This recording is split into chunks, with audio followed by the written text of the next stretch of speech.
Hi friends, welcome back to my channel Ajanjali Vlogs. இன்னைக்கு நாம என்ன சமைக்க போறோம்னு பாத்தீங்கன்னா மஷ்ரூம் தம் பிரியாணி எப்படி டேஸ்டா செய்யறதுன்னு பார்க்கலாம்.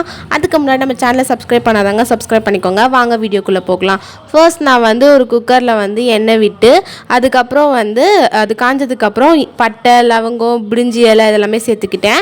அது நல்லா பிரவுன் கலர்ல வந்ததுக்கு அப்புறம் இப்போ நான் வந்து ரெண்டு பெரிய வெங்காயம் வந்து நீட்டா கட் பண்ணி எடுத்துர்க்கேன். அதுக்கு அப்புறம் சில்லி ஆட் பண்ணிக்கலாம். நம்ம ரெண்டு சில்லி அப்படியே நான் போட்டுட்டேன். நல்லா வந்து அது வதங்குற வரைக்கும் நம்ம வெயிட் பண்ணலாம். உப்பு போட்டோன்னா நல்லா சீக்கிரமாகவே வதங்கும். ஸோ அதனால் நம்ம ஃபர்ஸ்ட் வந்து உப்பு போட்டுக்கலாம்.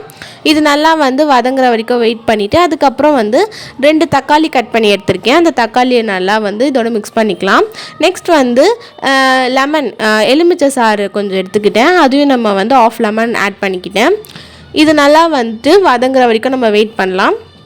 நல்லா வந்து மிக்ஸ் பண்ணிக்கலாம். ஃபஸ்ட்டு மஷ்ரூம் வந்து நான் இன்றைக்கி ஒரு பேக்கெட் எடுத்திருக்கேன். நல்லா வந்து அதை என்ன பண்ணியிருக்கேன்னா ஒரு டிஃப்ரெண்ட் சைஸில் கட் பண்ணியிருக்கேன். இந்த மாதிரி கட் பண்ணியிருக்கேன்னு சொல்லிட்டு நம்ம சேனலில் வந்து மஷ்ரூம் கிரேவி செய்வது எப்படின்னு சொல்லிட்டு ஒரு வீடியோ இருக்கும். அந்த வீடியோவில் போய் பார்த்தீங்கன்னா நல்லா நீங்கள் வந்து அதில் பார்த்து தெரிஞ்சுக்கலாம். இப்போ வந்து நான் என்ன பண்ணுறேன்னா இஞ்சி பூண்டு பேஸ்ட் ஆட் பண்ணிக்கிறேன். நம்ம வந்து ஒரு 2 பூண்டு அதுக்கப்புறம் வந்து ஒரு பெரிய சைஸ் இஞ்சி எடுத்து நல்லா வந்து நான் மிக்சியில் கிரைண்ட் பண்ணி எடுத்துக்கிட்டேன்.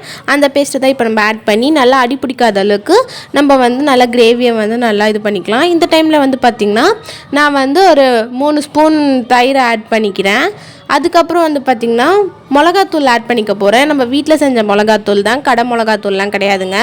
இப்போ வந்து ஒரு 2 ஸ்பூன் மிளகாத்தூள் ஆட் பண்ணிக்கிறேன். ஏன்னா நம்ம வந்து ஆல்ரெடி வந்து 2 பச்சை மிளகா போட்டிருக்கோம். ஸோ வந்து இதுவே வந்து அதில் போதுமான அளவு தான் நம்ம ஆட் பண்ணிக்கிறது. காரம் நிறைய வேணும்னு நினச்சிங்கன்னா இன்னொரு ஸ்பூன் வேணால் ஆட் பண்ணிக்கலாம்.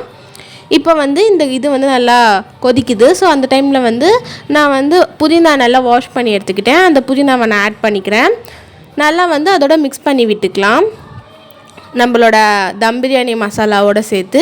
இப்போ வந்து நமக்கு தேவையான அளவுக்கு தண்ணி ஆட் பண்ணுறதுக்கு முன்னாடி நம்ம மெயின் இன்க்ரீடியண்ட்டான மஷ்ரூமை வந்து ஆட் பண்ணிக்கலாம். பாருங்கள், மஷ்ரூம் வந்து ஒரு பேக்கெட் தான் வாங்கினேன். அதுவே வந்து நமக்கு நல்லா குவான்டிட்டி நிறைய இருக்குது. இதோட டேஸ்ட்டும் வந்து நல்லா சூப்பராக வரும்னு நான் நினைக்கிறேன். நான் இது பார்க்கவே வந்து கலர்ஃபுல்லாக இருக்குது. ஸோ வந்து நம்ம அந்த மசாலா வந்து மிக்ஸ் ஆகிற வரைக்கும் நம்ம கொஞ்சம் நேரம் வெயிட் பண்ணிக்கலாம். இதில் பாருங்கள் நல்லா வந்து கொதி வருது. அப்போ என்னென்னா நம்ம அந்த எண்ணெய்லாம் தெரியுது பாருங்களேன். நமக்கு வந்து இன்னும் கொஞ்சம் எண்ணெய் வேணுன்னா கூட நம்ம வந்து ஆட் பண்ணிக்கலாம். ஏன்னா வந்து தம் பிரியாணி வந்து நல்லா டேஸ்ட்டாக வரணும்ல, அதுக்காக தான். இப்போ வந்து வாட்டர் ஆட் பண்ணிக்கலாம். நல்லா இது கொதிச்சிருச்சு. நான் பாருங்கள் அரிசிக்கு ஏற்ற மாதிரி இன்றைக்கி நான் வாட்டர் எடுத்துக்கிட்டேன். நம்ம வந்து ஆட் பண்ணிக்கலாம். நல்லா வாட்டர் கொதித்து வந்துருச்சு. இப்போது நான் வந்து பாஸ்மதி ரைஸ் வந்து ஊற வச்சு எடுத்திருக்கேன். ஒரு 1/2 hour 1 hour கிட்ட ஊறினா தான் அரிசி வந்து நல்லா பெருசாக அழகாக நமக்கு வந்து கிடைக்கும். ஸோ அதனால் வந்து நான் 1 hour கிட்ட இது ஊற வச்சுருக்கேன். இப்போ பாருங்கள், இந்த அரிசி வந்து உடையாமல் வந்து அடியிலேருந்து எடுத்து நம்ம கலரி விடலாம். நடுவில் வச்சோன்னா அரிசி வந்து உடைய வாய்ப்பு இருக்குது. ஸோ இப்போ வந்து நம்ம தம் போட்டு இதை மூடலாம். அதுக்கு முன்னாடி பார்த்திங்கன்னா நல்லா அது கொதிச்சு இது எல்லா தண்ணியும் சக் பண்ணி எடுக்கிற வரைக்கும் நம்ம வெயிட் பண்ணிக்கலாம். நான் வந்து ஃபுட் கலர் ஆட் பண்ணியிருக்கேன். நம்ம வந்து ஒரு குண்டானில் ஃபுல்லாக தண்ணி நல்லா ஃபுல்லாக வச்சுட்டு அதை வந்து நம்ம வந்து சிம்மில் கொஞ்சம் நேரம் வச்சு ஒரு 10 minutes விட்டோன்னா நம்மளுக்கான தம் பிரியாணி ரெடி ஆகிடுச்சு. மஷ்ரூம் தம் பிரியாணி பாருங்கள் எவ்வளோ உதிரியாக வந்திருக்குன்னு சொல்லிட்டு. இதோட டேஸ்ட் எப்படி இருக்குதுன்னு நம்ம இப்போ டேஸ்ட் பண்ணி பார்க்கலாம் வாங்க.